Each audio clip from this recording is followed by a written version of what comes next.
Hi all, welcome to football arena. ഇന്ന് American ലീഗിൽ നടന്ന മത്സരത്തിൽ ഇന്റർ മയാമി ഫിലാഡൽഫിയയോട് സമനില വഴങ്ങുകയാണ് ചെയ്തിട്ടുള്ളത്. രണ്ട് ടീമുകളും 2 ഗോളുകൾ വീതം നേടി. മത്സരത്തിൽ മെസ്സി ഒരു ഗോൾ നേടിയിരുന്നു. സുവാരസ് ഒരു അസിസ്റ്റ് സ്വന്തമാക്കുകയും ചെയ്തു. മത്സരത്തിന്റെ അവസാനം അടിപൊട്ടുന്ന ഒരു കാഴ്ച നമുക്ക് കാണേണ്ടി വന്നിരുന്നു. തുടർന്ന് റെഡ് കാർഡുകൾ മത്സരത്തിൽ പിറക്കുകയും ചെയ്തു. എന്നാൽ ഈ മത്സരത്തിനിടയിൽ ലയണൽ മെസ്സി ഫിലാഡൽഫിയ താരമായ ക്വിൻ സുള്ളിവനുമായി ഒന്ന് കൊമ്പുകോർത്തിട്ടുണ്ട്. അദ്ദേഹത്തിന്റെ തലക്ക് പിറകിൽ മെസ്സി അടിക്കുന്ന ദൃശ്യങ്ങൾ ഇപ്പോൾ പുറത്തേക്ക് വന്നിട്ടുണ്ട്.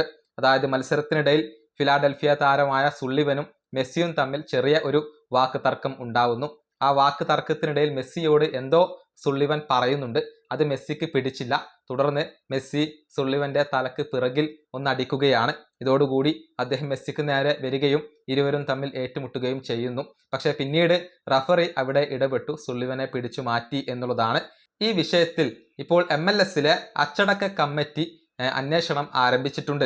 അതായത് ഈ ദൃശ്യങ്ങളും മറ്റു കാര്യങ്ങളുമൊക്കെ അവർ പരിശോധിക്കുകയാണ്.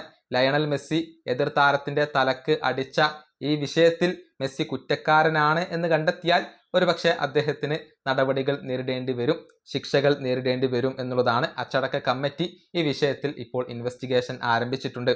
അത് ഇവാലുവേറ്റ് ചെയ്യുന്നുണ്ട് എന്നാണ് ഇന്റർ മയാമിയുമായി ബന്ധപ്പെട്ട മാധ്യമ പ്രവർത്തകനായ ഹൊസെ അർമാൻഡോ റിപ്പോർട്ട് ചെയ്തിട്ടുള്ളത്. മെസ്സി കുറ്റക്കാരനാണ് എന്ന് കണ്ടെത്തിയാൽ ഒരുപക്ഷെ സസ്പെൻഷനൊക്കെ അദ്ദേഹത്തിന് നേരിടേണ്ടി വരും.